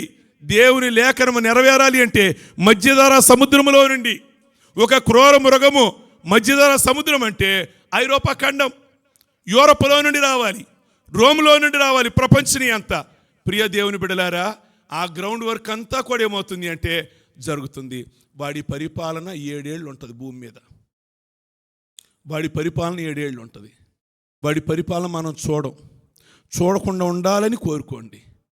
వాడి పరిపాలన చూడకుండా ఉండాలని కోరుకోండి. ఈ లోపల దేవుని రాకడ వస్తుంది. మనమందరం కూడా ఏమవ్వాలి అంటే ఎత్తబడాలని కోరుకోండి. ఒకవేళ ఎవరైనా 7 ఏళ్ళు విడవబడ్డారనుకోండి, అంటే లోకస్తులందరూ విడవబడతారు. ఇక్కడ వాక్యం వినేవారిలో ఎవరైనా విడవబడితే వాళ్ళకి 7 ఏళ్లలో కూడా ఏముంది అంటే రక్షణ పొందే అవకాశం ఉంది. అబ్బా, చల్లని కబురు చెప్పారు పాస్టర్ గారు. ఏ పాస్టర్ గారు చెప్పలా, ఎంత హ్యాపీగా ఉందో తెలుసా. 7 ఏళ్లలో ఉందా, అప్పుడు చూసుకుంటాలేండి. చూసుకోండి, ఇబ్బంది ఏమి లేదు. కాకపోతే ఇప్పటికప్పుడుకి తేడా ఏంటంటే ఇప్పుడు మీకు ఏ ఇబ్బంది లేదు. మీరు ప్రార్థనకు వస్తే ఎవరు మిమ్మల్ని ఆటంకపరిచేవాళ్ళు ప్రజెంటు లేదు. కానీ ఆ 7 ఏళ్లలో మాత్రం మీరు ప్రార్థన చేసుకున్నారనుకోండి, చాలా ఇబ్బందులు ఎదురవుతాయి. మరో ప్రక్క ఆ 7 ఏళ్లలో భూమి మీదకి ఏమి రాబోతున్నాయి అంటే 8:20కి దేవుని రాకడ వస్తే ఆ 8:20 నుంచి భూమి మీదకి ఏమి రాబోతున్నాయి అంటే బైబిల్లో 7 ముద్రలు ఉన్నాయి. ఎన్ని ముద్రలు? 7 ముద్రలు విప్పినప్పుడు శ్రమలు రాబోతున్నాయి. 7 బూరలు ఉన్నాయి, 7 పాత్రలు ఉన్నాయి. 7 బూరలు ఉన్నాయి, 7 ముద్రలు ఉన్నాయి, 7 ఎన్ని శ్రమలు రాబోతున్నాయి? 21 శ్రమలు. ఎన్నాళ్లలో? 7 ఏళ్లలో. అలాంటి శ్రమలు భూమి మీద ఎప్పుడు ఎవరు చూడలా. 6000 సంవత్సరాల్లో మహాభయంకరాలు విన్నాం, చూచాం, ఎప్పుడు జరగని విషయాలు విన్నాం. కానీ రేపు 7 ఏళ్లలో ఇలాంటి కంటే దారుణాలు రాబోతున్నాయి. తలకాయ మీద వడగళ్ళు పడతాయట. ఒక్కో వడగండు 5 కేజీలు ఉండొచ్చు. కడిగి చీకటి రాబోతుంది, మిడతల దండు రాబోతుంది. ఆ మిడతల్ని తప్పించుకోవడానికి మీరు గదిలోకి వెళ్తే తలుపేసుకుంటే ఆల్రెడీ ఒక 10 మిడతలు లోపలే ఉంటాయి చీకటిలో. ఆ బాధ వర్ణాతీతం. ఆ బాధ మిడత కొడితే బాధట. ఆ రోజు 3 దొరకవట. చచ్చిపోదాం, అమ్మో నేను ఈ శ్రమలని పాస్టర్ గారు ముందే చెప్పారు. ఈ కోటాలు ఎందుకో తెలుసా? రేపు 7 ఏళ్ళ శ్రమ రాబోతుంది. ఆ కాలంలో విడవబడమాకండి. ఆ మారు మనసు ఏదో ఇప్పుడే పొందండి, ఆ చేసే భక్తి ఏదో ఇప్పుడే చెయ్యండి అని ఈ కూడికలు మేము ఏర్పాటు చేసేవి. ఆ దినాలలో ఇక మేము బ్రతకలేం అని చచ్చిపోదామని వెళ్తే మరణం దొరకదు. ఎవరు దొరకరు? దేవుడు దొరకడు. బాప్టిజం వాక్యం విందామంటే దేవుని మాటలు దొరకవు. ఇప్పుడేమో టీవీల నిండా వాక్యాలే. టీవీ పెడతాం ఆలస్యం, అద్దం అడ్డం వస్తుంది కానీ ఏది టీవీ స్క్రీన్ అడ్డం వస్తుంది కానీ, లేకపోతే వాళ్ళు డైరెక్ట్గా ఇంట్లోకే వచ్చేస్తారు. డైరెక్ట్గా ఇంట్లోకే దూసుకొచ్చేస్తారు. పడేసేవాళ్ళు ఇక్కడే కూర్చోండి, అక్కడే మీరు ఎక్కడైతే కూర్చున్నారు ఇళ్ళలో అక్కడే తల మీద చేసుకోండి, ఇక్కడే స్వస్థత. అవకాశం ఉండి అద్దం కనుక తీశారో డైరెక్ట్గా ఇంట్లోకి వచ్చేసేలాగున్నారు వాళ్ళు. ఈరోజు దేవుడి మాటలు ఉన్నాయి, కానీ ఆ రోజు దేవుని మాటలు ఉండవు, దేవుడు ఉండడు. బ్యారేజీ మించి దూకేస్తే పోలా. ఈ బాధలు మా వల్ల కాదు, నీళ్లు చూసి పారిపోతాయి. ఉరేసుకొని చచ్చిపోద్దాం, ఈ వడగళ్ళేంటి, ఈ మిడతలేంటి, తాడంటది, నా వల్ల కాదు. మరణం ఎలా చచ్చిపోదామన్నా కానీ దొరకదు. ఆ 7 ఏళ్ళు నువ్వు కఠినమైన బాధలు పడాల్సిందే. సరే, ఆ టైంలో కూడా 7 ఏళ్లలో పాస్టర్ గారు రక్షణ ఉందని చెప్పారు కదా. అప్పుడు వాడట ఏం తీసుకొస్తాడు అంటే ప్రపంచనీయంతని ఆయన ఓ ముద్ర తీసుకొస్తాడట. 666 ముద్ర. ఏ ముద్ర? ఒకసారి చూద్దామా ఆ మాట. ప్రకటన గ్రంథంలో ఉంది కదా, ప్రకటన గ్రంథంలో ఉంది. 13వ అధ్యాయం చదవండి ఒకసారి ఆ మాటలు. ఒక్కసారి 17వ వచనం చదువుదామా.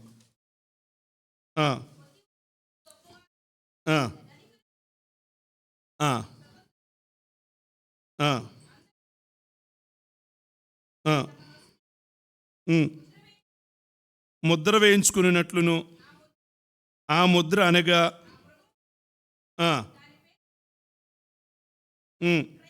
క్రయ విక్రయాలు చేయడానికి మరి ఎవనికి అధికారము, బుద్ధి గలవాడు మృగము యొక్క సంఖ్యను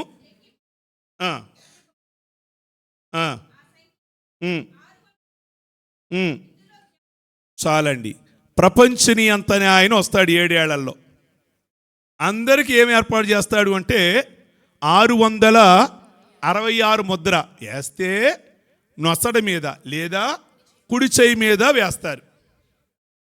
ప్రియ దేవుని బిడ్డలారా, ఆ నెంబర్ ఉంటేనే కానీ ఏం జరుగుద్ది అంటే క్రయ విక్రయాలు అంటే అమ్మాలన్నా 7 ఏళ్లలో మీరు అప్పుండేదని ఇల్లు అమ్మాలనుకున్నారు, 1 కోటి రూపాయలు ఇల్లు, పరిస్థితులు బాగోలా 60 లక్షలకు ఇస్తా అన్నారు. ఇప్పుడైతే ఎగబడిపోతారు జనం. అప్పుడు ఎగబడతారు, కొనే ముందు అడుగుతారు, మీకు 666 ముద్ర ఉందా? ఇల్లు అమ్ముతున్నారు? లేదు, మీ ఇల్లు కొనం, ఊరికే ఇచ్చిన కొనం. 666 ముద్ర వేయించుకుంటే ఏంటండి తేడా అంటే సాతాను ముద్ర. 7 ఏళ్లలో మీకు గనక భక్తి చెయ్యాలి అనుకుంటే, పరలోకం వెళ్ళాలి అంటే అన్నీ ఓ ప్రక్కేమో 7 ఏళ్ల శ్రమలు, మహాశ్రమలు.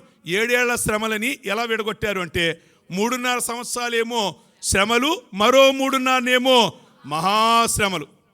అంటే ఫస్ట్ 3.5 పెనం మీద కాలటం లాగా ఉంటాయి, రెండో మూడున్నరేమో డైరెక్ట్గా పొయ్యిలో పడతామే. దానికి దీనికి తేడా. అవి చదివితేనే భయం వేస్తుంది. నిజంగా పాప జీవితం ఏదైనా ఉన్నట్లయితే వదిలేసి ఈ రోజు నుంచే పరిశుద్ధంగా జీవిద్దాం అనిపిస్తుంది. ఆ రోజు తాత్కాలికమైన సంతోషం కోసం ఈరోజు జీవితాన్ని కనుక గడిపినట్లయితే రేపు వచ్చే దినాలు బహుభయంకరంగా ఉండబోతున్నాయి. ఒకవేళ ఎవరైనా విడవబడితే దేవుణ్ణి ఎరిగిన వాళ్ళు ఈ 7 ఏళ్లలో నేను భక్తి చేస్తా అనుకుంటే 666 ముద్ర వేయించుకోకూడదు. 666 ముద్ర వేయించుకోలేదనుకోండి, మీ అమ్మాయిని చూడడానికి విమానం ఎక్కాలనుకోండి, అక్కడ వెళ్ళగానే ఏమడుగుతారో తెలుసా? 666 ముద్ర ఉంటేనే ట్రైను, డబ్బు ఉంటే కాదు. ఆ రోజు డబ్బుతో పని లేదు. 666 ముద్ర ఉందా? ఇప్పుడే ఆల్రెడీ ఆ వాతావరణం కనబడుతుంది. గ్రౌండ్ వరకు ఎవరి జోబుల్లో డబ్బులు ఉంటల్లా, ఉండాల్సిన డబ్బులని ఫోన్లోనే ఉన్నాయి. ఎప్పుడన్నా కార్ పార్కింగ్ చేసినప్పుడు ఏదైనా షాప్ దగ్గర సూపర్ అదో 20 ఇచ్చేవాళ్ళం. జోబులో డబ్బులు ఉండేవి, 10లోకి 20 ఏదో ఒక 100, 1000, 1500 ఉంటాయి కదా జోబులో, ఇచ్చేవాళ్ళం. ఇప్పుడు ఇద్దామంటే షాప్ దగ్గర ఏ టిప్స్ దగ్గర కారు పెట్టినప్పుడు ఎంతమంది ఉన్నా కానీ ఎన్ని కార్లు వచ్చినా నా కారు రాగానే వచ్చాడు, ఏదో 10, 20. ఇప్పుడు ఇవ్వకపోయేసరికి కారు వచ్చినా చూడలేదు. వాళ్ళు ఇవ్వలేక కాదు, ఉంటున్నా ఫోన్లో ఉంటున్నాయి. బెంచ్ సర్కిల్ దగ్గర ఆపితే ఎంతో 5, 10 ఇచ్చేవాళ్ళం అడుక్కునేవాళ్ళకి. ఇప్పుడు చూస్తేనేమో ఉంటల్లా. కొంతమంది అయితే ఫోన్ చూపిస్తున్నారు బెంచ్ సర్కిల్ దగ్గర అడుక్కునేవాళ్ళు, స్కానర్ ఉందని.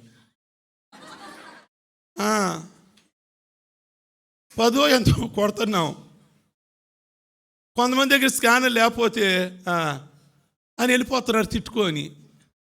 ఇప్పుడు ఆ వాతావరణం కనబడుతుంది, గ్రౌండ్ వర్క్ కనబడుతుంది. నిన్న అన్నా కదా ఇందాక, ప్రపంచనీయంత అయితే రాలేదు కానీ మనం తెలియకుండానే మన చుట్టూ ఆ వర్క్ కనబడుతుంది. రేపు డబ్బుతో పని ఉండదు. ఇక మీరు ఇక్కడ సూపర్ మార్కెట్కి వెళ్ళారు, డబ్బులు అవసరంలా. అక్కడ ఏం చెప్తారు అంటే 600 ఉంటేనే మీకు రేషన్ ఇస్తారు. ఒకవేళ నాకు 7 ఏళ్లలో భక్తి వద్దులే అని అనుకున్నాను కూడా వేయించుకోండి. 7 ఏళ్లలో మీకు ఫుడ్ దొరుకుద్ది, విమానం ఎక్కొచ్చు, ట్రైన్ ఎక్కొచ్చు. కానీ ఇంకో ప్రక్క 7 ఏళ్లలో అందరూ అనుభవించాల్సింది. భక్తి చేసేవాళ్ళు, భక్తి చేయని వాళ్ళకి ఆ 7 ఏళ్ల శ్రమలో ముద్దరల శ్రమలు తప్పో, బోరల శ్రమలు తప్పో, పాతల శ్రమలు మాత్రం తప్పో. నేనేమంటానంటే అవన్నీ ప్రభువుని ఎరగని వారు తప్పదు వాళ్ళకి. ప్రభువుని ఎరిగాంగా, వాస్తవాలు తెలుసుగా ఏం జరగబోతుందో. ప్రపంచ నాయకులకి అర్థం కానిది, జ్యోతిష్కులకి అర్థం కానిది, మన దాదాపు ఆ విగ్రహం ఏంటో మనం చెప్పేస్తున్నాం. ఇది బంగారము బాబిలోనియా, వెండి మాదియా పారసీక, ఇత్తడి గ్రీకు రాజ్యం, ఇనుము రోమా సామ్రాజ్యం, లేదా ఇనుము మట్టి పొసగని కాలం, రేపు రాబోయే కాలం అంత్యక్రీస్తు పాలన అనగా క్రీస్తు విరోధి రాబోతున్నాడు. కనుక జాగ్రత్త పడాలి కదా ప్రియ దేవుని బిడ్డలారా. 666 ముద్ర ఆల్రెడీ వేస్తున్నారు, వేయించుకుంటున్నారు, అన్నీ కూడా రెడీ అయిపోయాయి, గుళ్ళు కూడా తయారయ్యాయి 666 పేరట. కనుక ఇందులో జ్ఞానము కలదు. చూద్దాం, చూడండి ఓ మాట చూద్దాం. చూడండి, పరిశుద్ధ గ్రంథంలో 13వ అధ్యాయము, అదే ప్రకటన గ్రంథం 13వ అధ్యాయము 15వ వచనం. నేను త్వరగానే ముగిచ్చేస్తా. మృగము యొక్క ప్రతిమకు నమస్కారము ఆ మృగము యొక్క ప్రతిమకు నమస్కారము చేయని వారిని హతము చేయనట్లును ఆ మృగము యొక్క ప్రతిమకు ప్రాణమిచ్చుటకై దానికి అధికారము ఇయ్యబడెను. చాలండి. రేపు ప్రపంచనీయంతనే ఈయనకి 2 శక్తులు ఉంటాయి. ఒకటి ప్రజాబలం ఇవ్వబడుతుంది, 10 రాజ్యాలు, 10 కొమ్ములు, అంటే 10 రాజ్యాలు వాళ్ళు సపోర్ట్ ఉంటుంది. సేమ్ టైంలో సాతాను శక్తి కూడా అతనికి ఇవ్వబడుతుంది. సాతాను శక్తి కూడా అతనికి ఇవ్వబడుతుంది. సాతాను శక్తి ఎప్పుడైతే ఇవ్వబడుతుందో ఏం జరుగుద్ది? అద్భుతాలు జరుగుతాయి. సాతాను కూడా ఏం చేయగలడు? అద్భుతాలు చేయగలడు. ఎంత ఫాలోయింగ్ అంటే యేసుక్రీస్తుకు లేదు ఆ రోజుల్లో. యేసుక్రీస్తుని సొంత ఊరోళ్లే వద్దన్నారు నజరేతు వాళ్ళు. ప్రియ దేవుని బిడ్డలారా, ఈయన్ని ఎవరు వద్దనరు. బైబిల్లో మరో చాట ఏముంది అంటే వీడు ధర్మ విరోధి అని ఉంది. ధర్మ విరోధికి ఫాలోయింగ్ ఎక్కువ. యేసుప్రభు వారేమో ధర్మంగా మాట్లాడారు ఆ రోజుల్లో, అందుకే శాస్త్రులకి ఎక్కల ఆయన బోధ, పరిసయ్యులకి ఎక్కల ఆయన బోధ. వీడు ధర్మానికి విరుద్ధి కనుక ప్రజలందరూ కూడా ఫాలోయింగ్ ఉంటుంది ఆయనకి. కనుక ఆయనకున్న పేరుకి ఏమంటాడు అంటే, ప్రతి దేశంలో కూడా నా ప్రతిమ పెట్టండి, నా విగ్రహాన్ని పెట్టండి, గుళ్ళలో పెట్టండి, రోజు నన్ను పూజించాలి అని అంటాడు. అవునా? గతంలో అన్నాడుగా నెబుకద్నెజరు. బాబిలోనియా రాజు ఏమన్నాడు? నా బొమ్మకు మ్రొక్కాలి, మ్రొక్కన వాడిని ఎక్కడ వేయాలి? అగ్నిగుండంలో ఆయన అన్నప్పుడు రేపు యేసుక్రీస్తు అన్నాడా? అంటాడు, నా బొమ్మకు మొక్కండి, మొక్కన వాళ్ళని ఏం చేయండి అంటే హతము చేయండి. అందరూ మొక్కుతారు. 7 ఏళ్లలో ఎవరైనా విడవబడిన వాళ్ళలో క్రైస్తవుల్లో ఈ టైంలోనైనా కాస్త ముక్కు బిగించుకొని భక్తిని చేయాలి అన్నవాళ్ళు 666 ముద్ర వేయించుకోరు. రెండోది, వీడి ప్రతిమకు ఏం చేయరు అంటే మొక్కరు. ఆ ప్రతిమ మాట్లాడుద్దట. ఏమవుద్దండి? ఇప్పుడు వాడి ప్రతిమ ప్రపంచం అన్ని దేశాల్లో పెడతారు. అంటే అతను రోములో ఉండి మాట్లాడాడు అనుకోండి, సేమ్ టైంలో ప్రపంచంలో ఒకేసారి ఆయన భాష విత్ ఇన్ సెకండ్లో అన్ని భాషల్లోకి వచ్చేస్తుంది. మామూలు టెక్నాలజీ కాదు. ఇప్పుడు బొమ్మలో వినాయకుడు పాలు తాగట్లేదా? మరియమ్మ కన్నీళ్లు పెడతలేదా? గుళ్ళో కళ్ళలోంచి రక్తం కావట్లేదా? బొప్పాస్కాయ ఆడవట్లేదా? బొప్పాస్కాయలో మరియమ్మ కనబడతలేదా? ఈ అద్భుతాలు జరిగినప్పుడు మరి రేపు అంత్యక్రీస్తు అనేవాడు మొత్తం టోటల్గా ఏం చేస్తాడు అంటే అద్భుతాలు జరుగుతాయి. సాతానుడు కూడా అద్భుతాలు చేస్తాడు. ఎక్కడ అద్భుతం జరగగానే మీరు అన్ని దేవుడి కార్యాలు అనుకోమాకండి. మోషే కర్ర పడేశాడు, పామైంది. ఫరో కూడా మంత్రగాళ్ళు కర్ర పడేయంగానే పామైంది. అండ్ ఈ లోకంలో కొన్ని జరుగుతాయి తక్కువ టమారాలు, పరిగెత్తమాకండి. అక్కడ అది జరిగింది, ఇక్కడ ఇది జరిగింది అని పరిగెత్తమాకండి. మనకు కావాల్సిన దేవుని వాక్యం. ప్రియమైన దేవుని బిడ్డలారా, రేపు అంత్యక్రీస్తు అనేవాడు కూడా ఏం చేస్తాడు అంటే అద్భుతాలని చేస్తాడు. కనుక అందరూ ఆయన మాట వింటారు. కానీ ఒక దేశం వాళ్ళు మాత్రం బొమ్మను పెట్టనివ్వరు. ఎవరు? ఇజ్రాయిల్ వాళ్ళు. యెరూషలేములో కూడా పెట్టనన్న బొమ్మ యెరూషలేము దేవాలయంలో. రేపు ఎలా ఉంటుంది అంటే ప్రపంచనీయంతో వచ్చే ముందు నేను చెప్పాను కదా, అన్నీ ఒక తాటి మీదకి రావాలి. ఇన్ని బ్యాంకులు వద్దు, ప్రపంచంలో ఒక బ్యాంకే ఉండాలి, వరల్డ్ బ్యాంకే ఉండాలి. ఇన్ని బ్యాంకులు ఉంటే డెవలప్ అవ్వదు ప్రపంచం అని మాట్లాడుకుంటున్నారు. ఈ మధ్య పెద్దలందరూ, ప్రపంచంలో ఉన్న పెద్దలందరూ కూడా ఐక్యరాజ్య సమితి అని ఉంటుంది కదా, అంటే ఇప్పుడు మన ఇంట్లో తప్పు చేశానుకోండి, ఇంటి యజమాని ముట్టుకెళ్ళేస్తాడు. సందులో ఏదైనా గొడవ చేశానుకోండి, సందులో ఒక పెద్ద ఆయన ఉంటాడు, ఆయన దగ్గర పంచాయతీ పెడతాం కదా. అలాగే మన దేశంలో ఉన్న ప్రధాని కానీ ఏమన్నా తప్పులు చేశారనుకోండి, ఆ ఐక్యరాజ్య సమితి ఆయన పెద్ద ఆయన మొట్టికాయలేస్తాడు. ఏంటి ఊరికే కాలు దూతున్నావు ఏంటి ఆ దేశం మీద కానీ. ఈ ప్రపంచ పెద్దలందరూ కూడా ఈ మధ్య ఒక మీటింగ్ పెట్టుకున్నారు కొంతకాలం క్రితం. ఏం పెట్టుకున్నారంటే అసలు ఇన్ని దేవుళ్ళు ఉండకూడదు. ముస్లిం, క్రిస్టియన్, జైన్, సిక్కు, ఇలా బౌద్ధం ఉండకూడదు, ఒకే మతం. మనందరం ఒకరోజు మాట్లాడుకోవాలి ఆ విషయం. మనం కాదు, వాళ్ళు అనుకుంది. మనందరం మాట్లాడుకోవాలి. ప్లేస్ ఎక్కడ పెట్టుకుందాం? పెద్దోళ్ళు హోటల్లో మాట్లాడుకుంటారుగా. వీళ్ళేం ప్రపంచ నాయకులు, హోటల్లో కాదు. ఎక్కడా అని ఆలోచించి ప్లేస్ వీళ్ళకి భలే సెట్ అయిందండి. అది అవ్వలేదు కానీ, సక్సెస్ అవ్వలేదు కానీ ఎక్కడ పెట్టుకుందాం అనుకున్నారంటే సేనాయి కొండ మీద పెట్టుకుందాం అనుకున్నారంట. ఏ కొండ? సేనాయి కొండ మీద పెట్టుకుందాం. ఏం మాట్లాడుకోటాకి? అసలు దేవుళ్ళు లేరు, ఓడే దేవుడు ప్రపంచని అంతా, ఆయన్నే మనం ఒక రాజుగా పెట్టుకుందాం, ఆయనే దేవుడు, ఆయనే అలా పెట్టుకుందాం. ఎక్కడైతే బాగుంటుంది అంటే వీళ్ళకి సేనాయి కొండ గుర్తుకొచ్చిందట. ఏ ఒలీవుల కొండ అంటే బాగుండేదేమో, ఏ తాబోరు కొండ అంటే బాగుండేదేమో, ఏ మొరియా కొండ అంటే బాగుండేదేమో, ఏ అరారాత్ కొండ అంటే బాగుండేదేమో, ఏ కర్మేల కొండ అంటే రాక సీనాయి కొండ ఏంటి గుర్తు మీకు? 40 రోజులు మోషే ప్రార్థన చేస్తే దేవుడు ప్రత్యక్షమై మోషేకి ఏమిచ్చాడు అంటే ఆజ్ఞలు కలిగిన పలక ఇచ్చాడు. ఆ పలకలో ప్రధాన సారాంశం ఏంటి? నేనే దేవుడిని, వేరే దేవుడు. అక్కడ కూర్చొని మీటింగ్ పెట్టుకుంటారంట వీళ్ళు, అక్కడ కూర్చొని మీటింగ్ పెట్టుకుంటారట. మొత్తానికి ఎందుకు ఆ మీటింగ్ ఆగింది? ప్రియ దేవుని బిడ్డలారా, కనుక ఇవన్నీ గ్రౌండ్ వర్క్ జరుగుతున్నాయి. వాడు రావటమే లేటు. ఏదో మొత్తానికి ధర్మ విరోధి రావడానికి ఎందుకో లేట్ అవుతుంది. మీకు తెలుసుగా అన్నాడు పౌలు గారు. వాళ్ళు తెలియదంటే బాగుండేది. వాళ్ళు అవును అన్నారు. అంటే ఇప్పుడు మన అభిప్రాయం ఏంటంటే సంఘం ఎత్తబడాలి, అప్పుడు వాడు ఏమవుతాడు అంటే వస్తాడు. అన్ని చోట్ల పెట్టండి నా ప్రతిమ, ఇండియాలో ప్రధానమైన గుళ్ళల్లో పెట్టండి, పాకిస్తాన్లో పెట్టండి, ఆ దేశంలో పెట్టండి, ఎవడో నోరెత్తాడు. ఈయన్ని ఎవరో గెలవలేరు. అక్కడ ఆ మాట కూడా ఉంది, ఆ మాట కూడా ఉంది.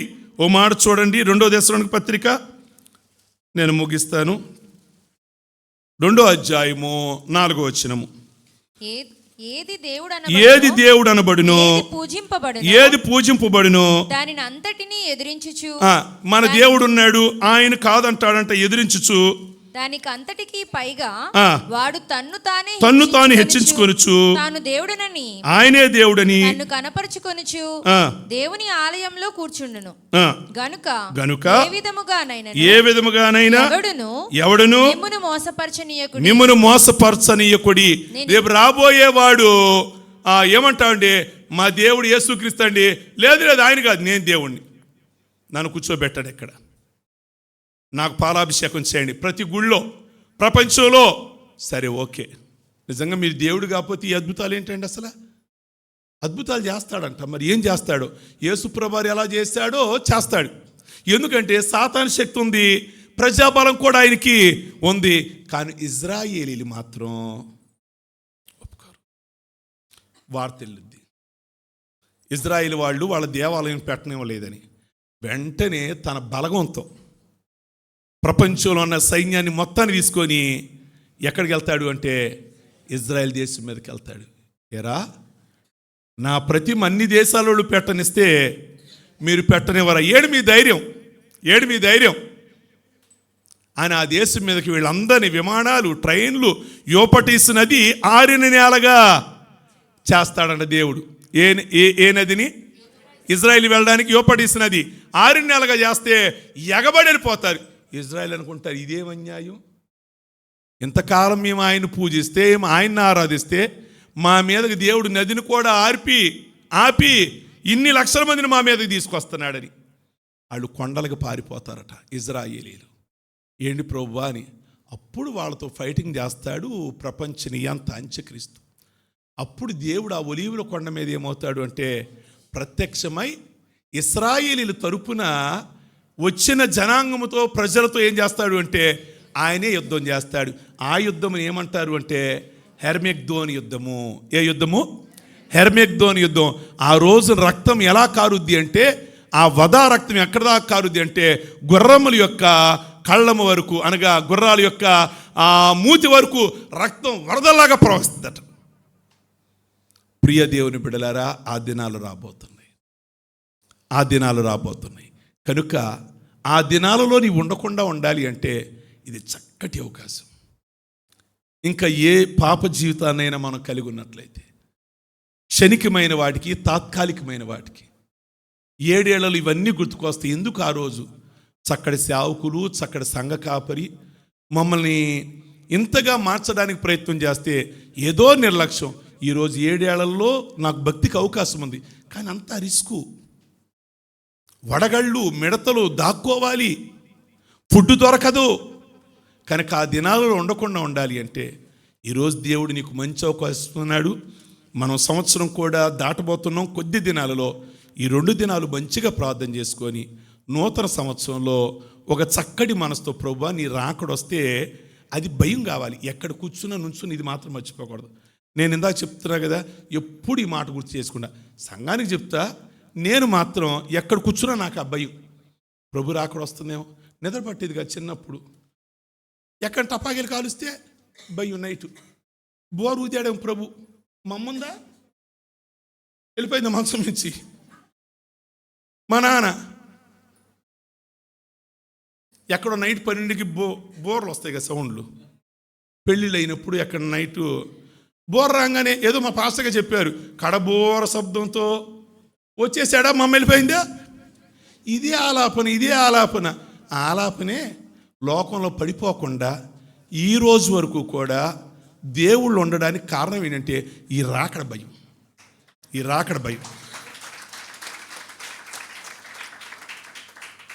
ఆ రాకడ భయం లేకపోతే మేం పెరిగిన వాతావరణానికి ఇంతే. మా ఇంట్లో పెంచింది, పక్కన వాళ్ళు ఆడుతున్న వెళ్ళకూడదు, కళ్ళతో చూడటం ఎవరు ఆడుకున్నా, ఎప్పుడు కాలేజీకి వెళ్ళాలరా, ఎప్పుడు ఎగిరిపోవాలరా అనుకున్నా. ఏంటి మిలిటరీ వాడికి కూడా ఉండదు ఈ క్రమశిక్షణ. అలా క్రమశిక్షణలో మా అమ్మ చెప్తుండేది, మేము అక్కడికే అదే మీరు ఎరిగిన చర్చికి వెళ్ళేవాళ్ళం. సండే స్కూల్లో అల్లరి చేశారా, సూర్యులో బెత్తాలు ఉంటాయి మీ కంటికి కనబడవు అనేది. ఏ భయమో కానీ ఈ రోజుకి దేవుళ్ళు అలా నిలబెట్టేసింది. కనుక నేను జ్ఞాపకం చేస్తున్నా, మీరు ఏదైనా చేయండి, ఆదివారం ఆరాధన రండి, ఉపవాసం ఉండండి. మీ ఉద్దేశం ఏంటి తెలుసా, మీ గురేంటి తెలుసా, అదిగో దేవుని రాకడా రాబోతుంది, వస్తే నేను ఎత్తబడగలనా అని క్వశ్చన్ వేసుకోండి. ఇంకెవ్వరు అవతలకి మీరు క్వశ్చన్ వేయద్దు, మీకు మీరు ఆలోచన. ఇంత భక్తి చేసి ఇన్ని కోరికలు చంపుకొని ఇంత సమయాన్ని వెచ్చించి, బంధువులు కాదన్నారు, బంధువులు ఫంక్షన్కి పిలవాలమ్మని ఇన్ని కాదనుకొని ఇంత టైం వెచ్చించి చివరికి గనక మనం ఎత్తబడకపోతే రెండిటికి చెడిపోయాం. ఇటు సంతోషానికి దూరం అయ్యాం, పరిపూర్ణంగా లేము, అటు ఇటు లేకుండా అయ్యాం. కనుక ఒక మంచి తీర్మానం చేసుకోమని ప్రభు పేరట మీకు మనవి చేస్తూ నా మాటలు ముగిస్తున్నా. దేవుడు ఈ మాటలు వెనుకల్లో దీవించునుగాక. ఆమేన్.